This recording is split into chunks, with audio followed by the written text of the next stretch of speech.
কাহিনী শুরু হয় একদল এক্সপ্লোরারের টিম দিয়ে যারা সাউথ আটলান্টিক মহাসাগরের মাঝখানে ছিল। সেই জাহাজে ডেভিড নামের একজন ওয়েদার অফিসার ছিল যে আবহাওয়ার খবর দিত। তারা এমন এক দ্বীপের দিকে যাচ্ছিল যা সমুদ্রের মাঝখানে ছিল। সরকার ডেভিডকে সেখানে পাঠিয়েছিল যাতে সে দ্বীপের পরিবর্তনশীল আবহাওয়া পর্যবেক্ষণ করতে পারে। ডেভিডকে প্রায় 1 বছর সেখানে থাকতে হতো আবহাওয়ার ডেটা সংগ্রহ করার জন্য। পুরো 1 বছর ডেটা সংগ্রহ করার পর আবার তাকে ফিরে আসতে হবে। ডেভিডকে 1 বছরের খাবার এবং প্রয়োজনীয় সব জিনিস দেওয়া হয়েছিল। অনেক দিনের ভ্রমণের পর অবশেষে তারা সেই দ্বীপে পৌঁছালো। তারা নৌকার সাহায্যে দ্বীপে নামলো। দ্বীপটা সম্পূর্ণ নির্জন ছিল, যেখানে একটা পাখিও চোখে পড়ছিল না। সেখানে একটি লাইট হাউস এবং একটি ছোট ঘর ছিল যেখানে ডেভিডকে থাকতে হতো, কারণ এর আগে আরেকজন রবার্ট নামের আবহাওয়া অফিসার এখানে থাকত, কিন্তু তার ডিউটির সময় শেষ হয়ে গিয়েছিল। সে 1 বছর একা দ্বীপে থেকে আবহাওয়ার ডেটা সংগ্রহ করেছিল। এখন তার জায়গায় ডেভিড এখানে 1 বছর থাকবে এবং পুরনো অফিসার রবার্ট জাহাজের সাথে ফিরে যাবে। কিন্তু যখন পুরো টিম ঘরটি ভিজিট করলো, তারা অবাক হয়ে গেল, কারণ সেখানে কোনো মানুষের চিহ্ন পাওয়া গেল না। ঘরের ভেতরে পুরনো অফিসারের সব জিনিসপত্র এখানে ওখানে ছড়িয়ে ছিটিয়ে ছিল। এরপর ক্যাপ্টেন আর ডেভিড ভাবল হয়তো লাইট হাউসে কেউ থাকতে পারে। তারা সময় নষ্ট না করে লাইট হাউসের দিকে এগোলো। সেখানে গিয়ে তারা এক অদ্ভুত দৃশ্য দেখল। তারা দেখল পুরো লাইট হাউস তীক্ষ্ণ কাঠ দিয়ে ঘেরা, যেন কেউ ইচ্ছা করে তাকে বন্ধ করে দিয়েছে যাতে কেউ ভেতরে ঢুকতে না পারে। এরপর ক্যাপ্টেন আর ডেভিড লাইট হাউসের গেটে বারবার নক করল, কিন্তু ভেতর থেকে কোনো সাড়া পাওয়া গেল না। অবশেষে তারা জোরে ধাক্কা দিয়ে ভেতরে ঢুকে গেল। লাইট হাউসের ভেতরে তারা এক লোককে পেল যার নাম ছিল গ্রুনার। তারা যখন গ্রুনারের কাছে পুরনো আবহাওয়া অফিসার রবার্টের ব্যাপারে জানতে চাইল, তখন সে বলল সে তো মরে গেছে, সে সমুদ্রের দিকে গিয়েছিল কিন্তু আর কখনো ফিরে আসেনি। গ্রুনারের কথা শুনে ডেভিড আর ক্যাপ্টেন দুজনেই অবাক হয়ে গেল। সব শোনার পর ক্যাপ্টেন ডেভিডকে বলল, যদি তুমি এখনও চাও তাহলে আমাদের সাথে ফিরে যেতে পারো। কিন্তু ডেভিড ফেরার প্রস্তাব প্রত্যাখ্যান করল। ডেভিড ভাবল যদি সে সরকারকে দ্বীপের সঠিক আবহাওয়ার রিপোর্ট দিতে পারে তবে সে অনেক টাকা পাবে। এরপর ক্যাপ্টেন তাকে আত্মরক্ষার জন্য একটি বন্দুক দিল এবং বলল, এই জায়গাটা আমার কাছে নিরাপদ মনে হচ্ছে না, নিজের খেয়াল রেখো। এরপর তারা সবাই তাকে সেখানে রেখে ফিরে গেল এবং আবার 1 বছর পর ফিরে আসবে। ক্যাপ্টেন চলে যাওয়ার পর ডেভিড ঘরটিকে একটু গুছিয়ে নিল, বসবাসের উপযোগী করে তুলল। রাতে তার ড্রয়ারে একটি ডায়েরি পেল যা পুরনো আবহাওয়া অফিসার রবার্টের ছিল। সেই ডায়েরিতে দ্বীপ সম্পর্কে অনেক কিছু লেখা ছিল। সেখানে এক রহস্যময় প্রাণীর ব্যাপারেও কিছু কথা লেখা ছিল, কিন্তু সব পরিষ্কারভাবে লেখা ছিল না, কিছু কথা অসম্পূর্ণ ছিল। ডেভিড প্রতিটি লাইন মনোযোগ দিয়ে পড়তে লাগল। সেই ডায়েরিতে কিছু অদ্ভুত ধরনের প্রাণীর ছবিও আঁকা ছিল। ডেভিড বুঝতে পারল না সে এমন ছবি কেন এঁকেছিল। হয়তো সে একা ছিল এবং সময় কাটানোর জন্য ছবি এঁকেছে। ডায়েরির এক পাতায় পুরনো অফিসারের স্ত্রীর ছবিও লাগানো ছিল। ডেভিড সেই ডায়েরি পড়তে পড়তে ক্লান্ত হয়ে গেল এবং ধীরে ধীরে তার চোখ লেগে গেল। পরের সকালে ডেভিড আবহাওয়ার ডেটা সংগ্রহ করা শুরু করল, কিন্তু সমুদ্রের কাছে পৌঁছতেই তার পা থেমে গেল। সে দেখল পাথরের মাঝে কিছু পাথর অদ্ভুতভাবে সাজানো আছে এবং তাদের মাঝে ঝিনুকের খোলস রাখা হয়েছে অদ্ভুত এক প্যাটার্নে। ডেভিড ভাবল হয়তো এগুলো সব গ্রুনার করেছে। এটা ভেবে সে আবার তার কাজে লেগে গেল। কাজের সময় যখন সে দূরবীন দিয়ে লাইট হাউসের দিকে তাকালো, তখন সে গ্রুনারের সঙ্গে আরেকজন মানুষকেও দেখতে পেল, কিন্তু চোখের পলক পড়তেই সে অদৃশ্য হয়ে গেল। ডেভিড আবার তাকে দেখতে চেষ্টা করল, কিন্তু পরে ভাবল হয়তো এটা তার ভ্রম। রাতে ডেভিড তার কাজে ব্যস্ত ছিল, হঠাৎ দরজায় নক হলো। সে ভাবল হয়তো গ্রুনার এসেছে। ডেভিড তার নাম ধরে ডাকলো, কিন্তু কোনো জবাব পেল না। হাতে ল্যাম্প নিয়ে যখন ডেভিড দরজার দিকে এগোলো, তখন তার কানে অদ্ভুত কিছু শব্দ ভেসে এলো যা কোনো মানুষের ছিল না। তারপর সে দেখল গেটের নিচ দিয়ে এক অদ্ভুত প্রাণীর হাত ভেতরে ঢোকার চেষ্টা করছে। সেটা একেবারেই মানুষের হাত ছিল না। এটা দেখে ডেভিডের পায়ের নিচ থেকে যেন মাটি সরে গেল। সে সঙ্গে সঙ্গে বেসমেন্টের দিকে দৌড়ালো এবং সেখানে গিয়ে লুকিয়ে পড়ল। কিছুক্ষণের মধ্যেই সেই রহস্যময় প্রাণী ঘরের ভেতরে ঢুকে পড়ল। সে লুকিয়ে লুকিয়ে ডেভিডকে খুঁজছিল, আর ডেভিড বেসমেন্টের এক ছোট ফাঁক দিয়ে তাকে দেখতে লাগলো। ডেভিডের সামান্য নড়াচড়ায় সেই প্রাণী ডেভিডকে দেখে ফেলল।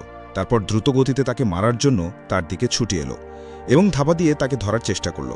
তখন ডেভিড বাঁচার জন্য তাড়াতাড়ি ছুরি তুলে তার চোখে মেরে দিল। প্রাণীটি চিৎকার করে দৌড়ে পালালো, কিন্তু সে যে কোনো সময় আবার ফিরে আসতে পারে এই ব্যাপারটা ডেভিডের বুঝতে পারল। সে নিশ্চিত হল যে ডায়েরিতে লেখা প্রাণী সম্পর্কে কথাগুলো সত্যি ছিল। ভয় সে পুরো রাত ঘুমোতে পারল না। পরের সকালে যখন ডেভিড ঘরের বাইরে গেল, তখন সে বালিতে কিছু পায়ের ছাপ দেখল যা মোটেই মানুষের মতো ছিল না। সেই ছাপগুলো সোজা সমুদ্রের দিকে গিয়ে শেষ হয়ে গিয়েছিল। এখন ডেভিড সব বুঝে গেল কেন গ্রুনার লাইট হাউসের চারপাশে তীক্ষ্ণ কাঠ বসিয়েছিল। ডেভিড জানল যদি সে এই ঘরে থাকে তবে প্রাণীগুলো যে কোনো সময় তাকে মেরে ফেলতে পারে। ভয়ে ডেভিড লাইট হাউসের দিকে দৌড়ে গেল এবং গ্রুনারকে চিৎকার করে বলল, গেট খোলো, আমাকে ভেতরে যেতে দাও। কিন্তু গ্রুনার তাকে ভেতরে ঢুকতে দিল না এবং বলল, তোমার উচিত ছিল জাহাজের সঙ্গে ফিরে যাওয়া। ডেভিড হতাশ হয়ে ফিরে এলো, কারণ গ্রুনার তাকে লাইট হাউসের কাছেও দেখতে চাইছিল না। সে উপর থেকে জল ঢেলে ডেভিডকে দূরে যেতে বলল। এখন তাকে একাই কিছু করতে হবে। সে ঘরের প্রতিটি জানালা কাঠ দিয়ে বন্ধ করে দিল, চারদিকে তীক্ষ্ণ কাঠ বসিয়ে ঘিরে ফেলল এবং গেটের বাইরে পুরনো কাগজ ও বই রাখল। তারপর সেগুলোতে তেল ছিটিয়ে দিল, যাতে প্রাণীটি আবার ফিরে এলে আগুন দিয়ে ভয় দেখিয়ে তাড়ানো যায়। কিন্তু একটা বিষয় ডেভিড এখনও জানত না, আর আজ রাতেই সে সেটা জানতে চলেছে। ভাগ্যক্রমে সে ঘরের ভেতর একটা পুরনো বক্স খুঁজে পেল। সেই বাক্সে একটি বন্দুক ছিল এবং অনেকগুলো গুলি।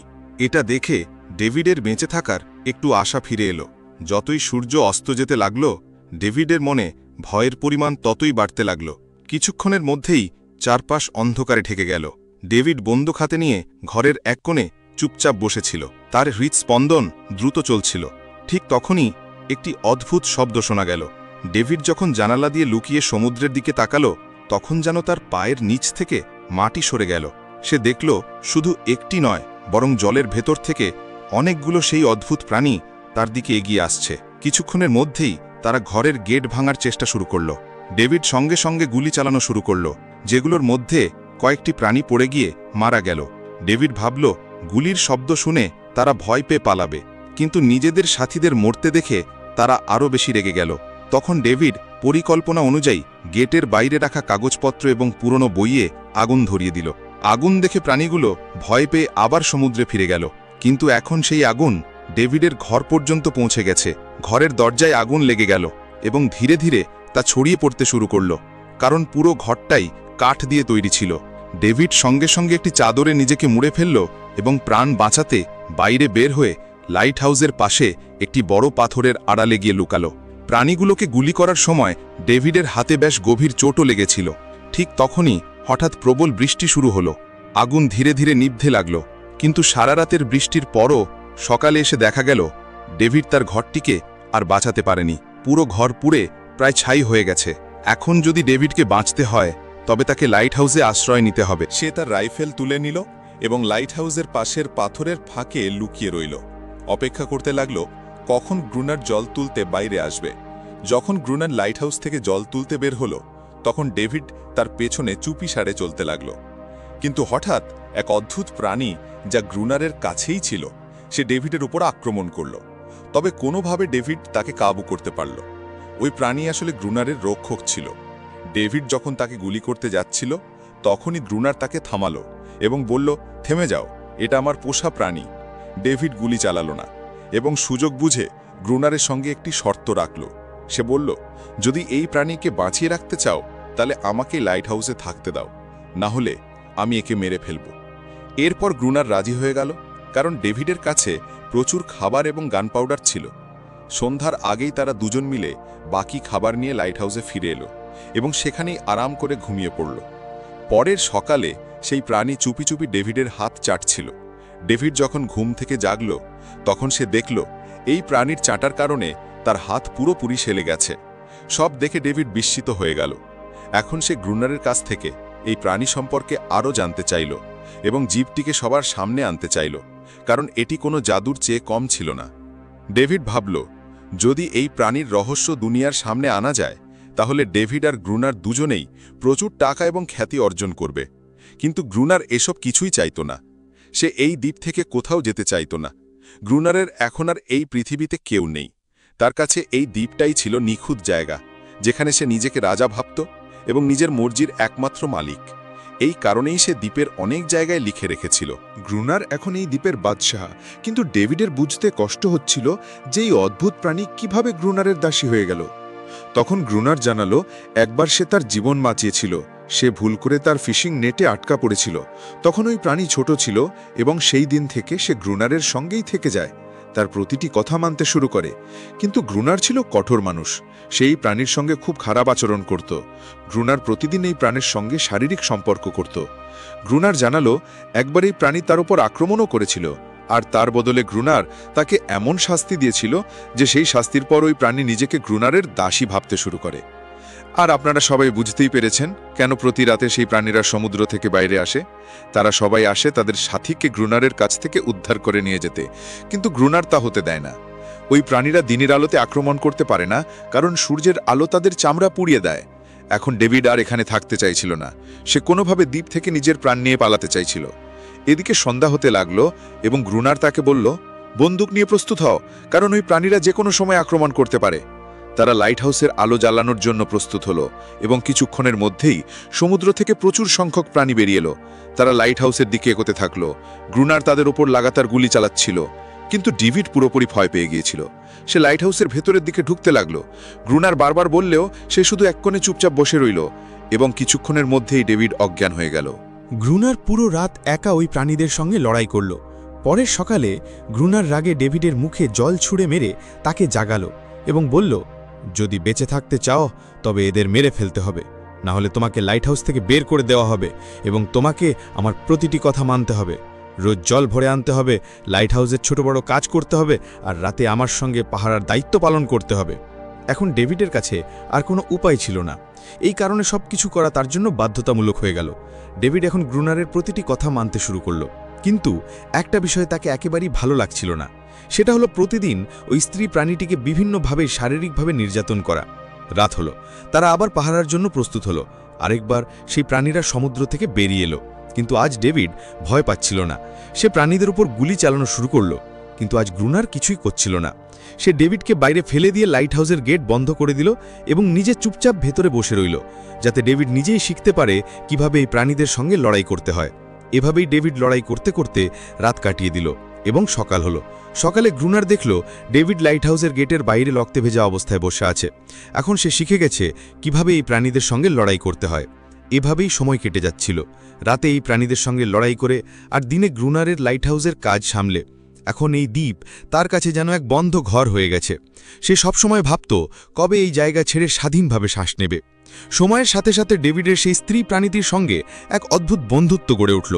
ডেভিড এখন তার জন্য মায়া অনুভব করতে শুরু করল। এখন ডেভিড বুঝতে পারল যে নিজের মানুষদের ছেড়ে একা থাকা কতটা কঠিন। হয়তো সেই প্রাণীও এমন কিছুই অনুভব করত। ডেভিড সেই প্রাণীটিকে একটি নামও দিল, আনারিয়াস। এইভাবেই দিনগুলো কেটে যাচ্ছিল। তারপর একদিন তারা দেখল যে এই প্রাণীদের আক্রমণ ধীরে ধীরে কমে আসছে। ডেভিড ভাবল হয়তো শীতকালে তারা অন্য কোথাও চলে যায়, অথবা হয়তো তারা বুঝে গেছে যে এদের দুজনের সঙ্গে লড়াই করে কোনো লাভ নেই। কিন্তু গ্রুনার তাকে বলল যে তা একেবারেই নয়, তারা আবার আক্রমণ করবে। এখন তারা নিজেদের সংখ্যা বাড়াচ্ছে। কিছুদিন এভাবেই কেটে গেল। এক রাতে ডিনারের পর গ্রুনার আর ডেভিড সময় কাটানোর জন্য দাবা খেলতে শুরু করল। কিন্তু ঠিক এখানেই গ্রুনারের একটি বড় ভুল হয়ে গেল। তারা দুজন খেলায় এতটাই ডুবে গেল যে লাইট হাউসের আলো জ্বালাতেই ভুলে গেল। অন্ধকারের সুযোগ নিয়ে প্রাণীরা তাদের উপর আক্রমণ করল। ডেভিড দেখল যে প্রাণীদের সংখ্যা এত বেশি যে দুজন মিলে লড়লেও বেশিক্ষণ টিকতে পারবে না, এবং এবার তাদের কোনো পরিকল্পনাও ছিল না। বন্দুকের গুলিও প্রায় শেষ হয়ে এসেছিল। কোনো রকমে বাঁচতে বাঁচতে তারা লাইট হাউসের শীর্ষে পৌঁছে গেল, কিন্তু এর মধ্যেই গ্রুনারের পায়ে গভীর আঘাত লাগল। সেই রাতে প্রাণীরা তাদের ওপর অনেকটা ভারী হয়ে উঠল। দুজনই ভেবে নিল যে আজ হয়তো তাদের মৃত্যু নিশ্চিত। কিন্তু ভাগ্যক্রমে সকাল হয়ে গেল। সূর্য ধীরে ধীরে ওঠা শুরু করতেই প্রাণীরা লাইট হাউস ছেড়ে সমুদ্রে ফিরে গেল। তীব্র রোদ উঠতেই আনারিয়াস গ্রুনারের ক্ষত সারানোর চেষ্টা করল, কিন্তু এখন পর্যন্ত ডেভিড বুঝে গিয়েছিল যে তারা এই প্রাণীদের সঙ্গে এই লড়াই জিততে পারবে না। গুলিও প্রায় শেষ হয়ে এসেছে, তাদের কাছে খাবারও এতটা নেই যে বেশি দিন চলতে পারবে। সৌভাগ্যবশত পরের দিন যখন ডেভিড লাইট হাউসের বাইরে এদিক ওদিক হাঁটছিল, তখন সে সমুদ্রে একটি জাহাজ দেখতে পেল। সে তাড়াতাড়ি ভেতর থেকে ফ্লেয়ার গান নিয়ে এসে জাহাজকে সিগন্যাল দিতে গেল, কিন্তু গ্রুনার তাকে থামিয়ে দিল, কারণ সে চাইছিল না ডেভিড এখান থেকে চলে যাক। ঠিক তখনই আনারিয়াস গ্রুনারের ওপর আক্রমণ করল। সে ডেভিডকে গ্রুনারের হাত থেকে বাঁচাতে চাইছিল। গ্রুনার কাউকেই এই দ্বীপ ছাড়তে দিতে চাইত না। এই দ্বীপই ছিল তার নিজস্ব দুনিয়া, যেখানে সে একজন রাজা হয়ে থাকত। সে ডেভিডকেও যেতে দিতে চাইছিল না।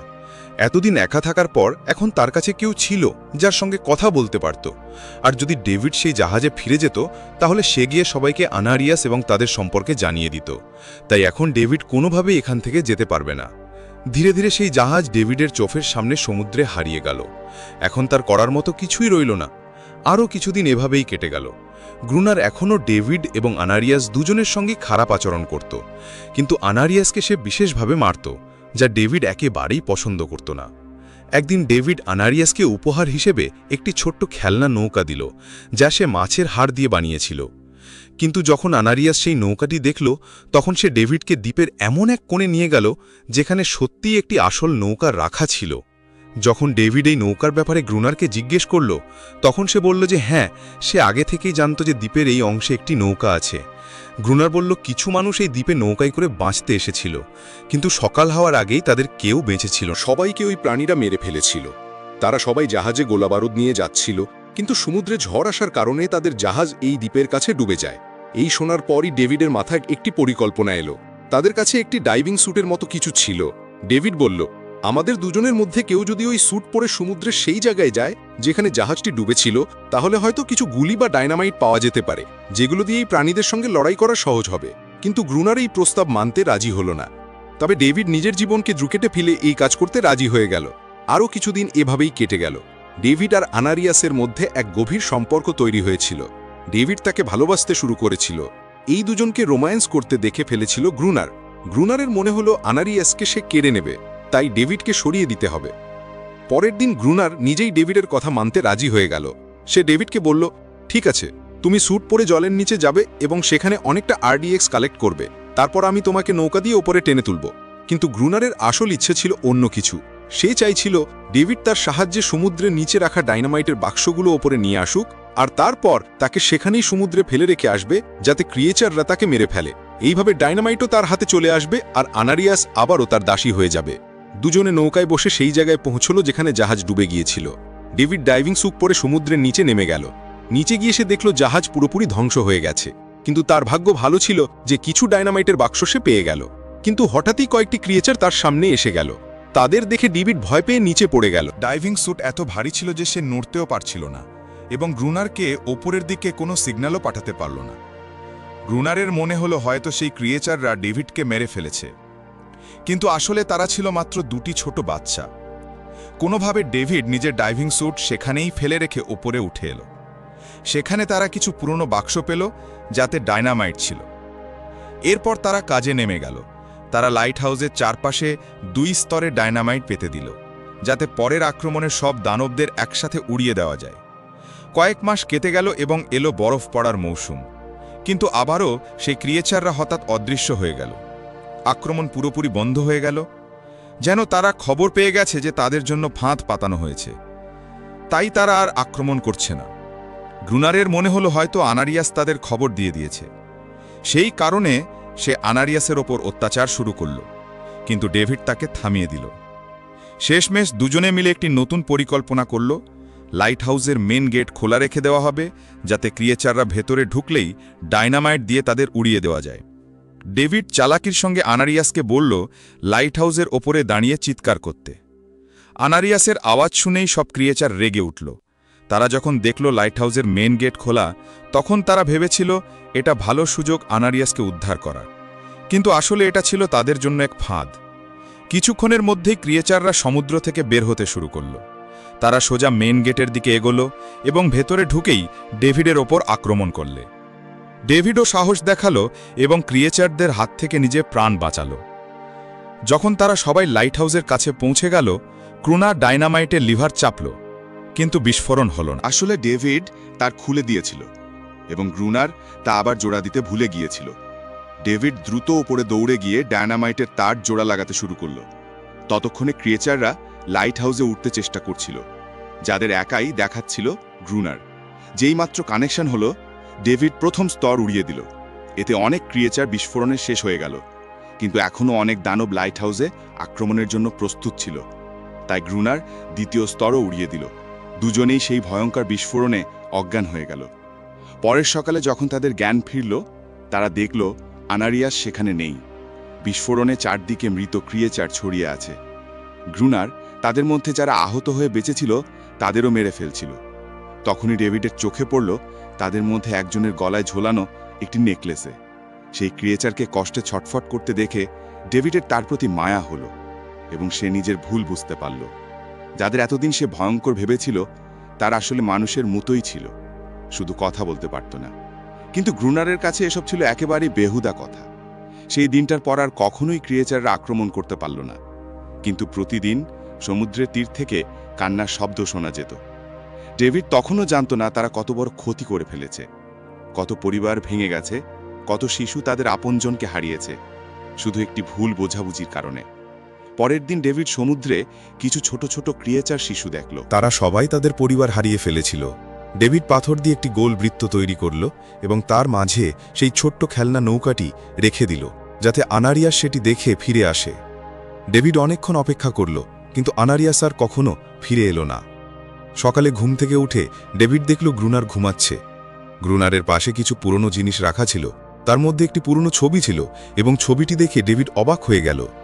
সেই মেয়েটি যার ছবি সে প্রথম দিন পুরনো অফিসার রবার্টের ডায়েরিতে দেখেছিল, সে আর কেউ নয়, গ্রুনারের স্ত্রী ছিল, এবং ছবিতে ক্রোনারও তার সঙ্গে দাঁড়িয়েছিল। আসলে 1 বছর আগে আসা ওয়েদার অফিসার রবার্ট মারা যায়নি, বরং সে নিজের পরিচয় বদলে নিয়েছিল। অর্থাৎ গ্রুনারই হল ওয়েদার অফিসার রবার্ট। সে শুধু নিজের নাম বদলে ফেলেছিল, কারণ সে আর কখনো এই দ্বীপ ছেড়ে যেতে চায়নি। সব দেখে ডেভিডও আশা ছেড়ে দিল যে সে কখনো এই দ্বীপ থেকে বেরোতে পারবে। পরের দিন সন্ধ্যায় যখন ডেভিড সমুদ্রের ধারে গেল, সে দেখল যে বৃত্তের মাঝে রাখা ছোট নৌকাটি আর সেখানে নেই। কিন্তু ঠিক সেই জায়গায় সে একটি ছোট্ট ক্রিয়েচার শিশু দেখল, যার হাতে সেই নৌকাটি ছিল। ডেভিড নিজের হাতে জ্বলন্ত কাঠ নিয়ে সেই বৃত্তের মাঝখানে ফেলে দিল, যাতে বোঝানো যায় তার উদ্দেশ্য লড়াই নয় এবং কেউ যেন হুমকি অনুভব না করে। সে তাদের সঙ্গে বন্ধুত্ব করতে চায়। কিছুক্ষণের মধ্যেই সমুদ্রের ঢেউ ভেঙে আনারিয়াস বেরিয়ে এলো এবং তার পিছনে পুরো ক্রিয়েচারদের একটি দলও সমুদ্র থেকে বাইরে এলো। কিন্তু এবার কেউই ডেভিডের উপর আক্রমণ করল না, কারণ তারাও এখন শান্তি চাইছিল। তাদের উদ্দেশ্য ছিল শুধু তাদের বাচ্চাদের জন্য একটি নিরাপদ জায়গা পাওয়া। কিন্তু ঠিক তখনই গ্রুনার হাতে বন্দুক নিয়ে সেখানে হাজির হলো। গ্রুনারের মনে হলো যদি শান্তি হয়ে যায় তবে তার সবার উপরে থাকার অনুভূতি কিভাবে থাকবে। ডেভিড তাকে বোঝানোর চেষ্টা করল যে এই ক্রিয়েচাররা লড়তে চায় না, তারা শান্তি চায়। কিন্তু গ্রুনার কারো কথা শুনল না। সে আনারিয়াসকে চিৎকার করে বলল, ভেতরে চলে যাও। কিন্তু এই প্রথমবার আনারিয়াস তার কথা মানল না, কারণ সে আর তার দাসী ছিল না। এটা দেখে গ্রুনারের মনে হলো আর এই দ্বীপে তার রাজত্ব নেই। সে ভিতর থেকে দুর্বল বোধ করতে শুরু করল, কারণ আর কেউই তার আদেশ মানছে না। রাগে সে লাইট হাউসের দিকে এগোলো। ডেভিডের মনে হলো হয়তো গ্রুনার বুঝতে পেরেছে প্রতিটি প্রাণী স্বাধীনতা চায়, কেউই কারো দাস হয়ে বাঁচতে চায় না। কিন্তু গ্রুনারের মাথা থেকে রাজত্বের নেশা নাম্বার ছিল না। যেইমাত্র সে লাইট হাউসে পৌঁছালো, সে সিগন্যাল গান দিয়ে একটি ফ্লেয়ার ছড়ল, যা সরাসরি গিয়ে এক ক্রিয়েচারের শিশুকে আঘাত করল। সেই শিশুটি সঙ্গে সঙ্গেই মারা গেল। সব ক্রিয়েচার ভয় পালিয়ে গেল এবং আনারিয়াসও তার ডেভিডের ওপর থেকে তার সম্পূর্ণ ভরসা হারালো। রাগে পাগল হয়ে ডেভিড দৌড়ে লাইট হাউসের দিকে গেল গ্রুনারকে শিক্ষা দিতে। সে গ্রুনারের সঙ্গে লড়তে লাগল। কেন করেছিস তুই এসব? এরা তো শুধু শান্তি চাইছিল। কিন্তু গ্রুনার এতটাই হিংস্র হয়ে উঠেছিল যে সে ডেভিডকে মারার সিদ্ধান্ত নিয়েছিল। হাতে লোহার রড নিয়ে যখনই সে ডেভিডের উপর আঘাত করতে যাচ্ছিল, তখনই ডেভিড তাকে তার আসল নামে ডেকে বলল, থেমে যাও রবার্ট, তুমি কোনো খুনি নও। এ কথা শুনে গ্রুনার একদম থেমে গেল। আসলে রবার্ট এমন মানুষ কোনো দিনই ছিল না। এই দ্বীপে এসে একা থাকার কারণে তার মানসিক স্বাস্থ্যের অবনতি হয়েছিল। একাকিত্ব, স্ত্রীর মৃত্যু আর গভীর ডিপ্রেশন, এই সব কিছু তাকে এমন বানিয়ে দিয়েছিল। আসলে সে কোনো খুনি ছিল না, বরং একজন ভালো মানুষই ছিল। গ্রুনারের বুঝতে দেরি হলো না যে এই প্রাণীগুলো কোনোদিনই লড়াই করতে চায়নি, তারা শুধু শান্তি চাইত। গ্রুনার শুধু নিজের শক্তি দেখানোর জন্যই তাদের মেরেছিল, আর এখন সে নিজের ভুলটা উপলব্ধি করল। তাই সে সেই প্রাণীদের সামনে আত্মসমর্পণ করে দিল, আর কয়েক মুহূর্তের মধ্যেই তারা তাকে মেরে ফেলল। ডেভিড লাইট হাউসের ভেতরে নিজেকে তালাবদ্ধ করে নিল। সময় এভাবেই কেটে যেতে লাগল। 1 বছর পর দ্বীপে এক সরকারি অফিসার আসে। তার সঙ্গে ছিল নতুন এক ওয়েদার অফিসারও। এই নতুন সরকারি অফিসারেরা এখানে ওয়েদার মনিটরের দায়িত্ব নিতে হয়েছিল। যখন ক্যাপ্টেন আগের অফিসারের ব্যাপারে ডেভিডকে জিজ্ঞাসা করে, তখন ডেভিডও একই কথা বলে। সে পানির দিকে গিয়েছিল, কিন্তু আর কখনো ফিরে আসেনি। নতুন ওয়েদার অফিসারেরও মনে হলো ডেভিডই আসলে গ্রুনার, কিন্তু ডেভিড তাদের এই ভুলটা শুধরে দিল না। সে চুপচাপ বারান্দায় গিয়ে দাঁড়িয়ে রইল, কিছু না বলে, কারণ এখন সেও এই দ্বীপ ছাড়তে চাইছিল না, একদম গ্রুনারের মতো। এই সময় আনারিসও তার পরিবার নিয়ে সুখে ছিল। এখন তাদের আর কোনো গ্রুনার জাতীয় মানুষের ভয় ছিল না। তারা এখন দ্বীপেও আর সমুদ্রেও স্বাধীনভাবে বাঁচতে পারত। এইভাবেই গল্পটা শেষ হয়ে যায়।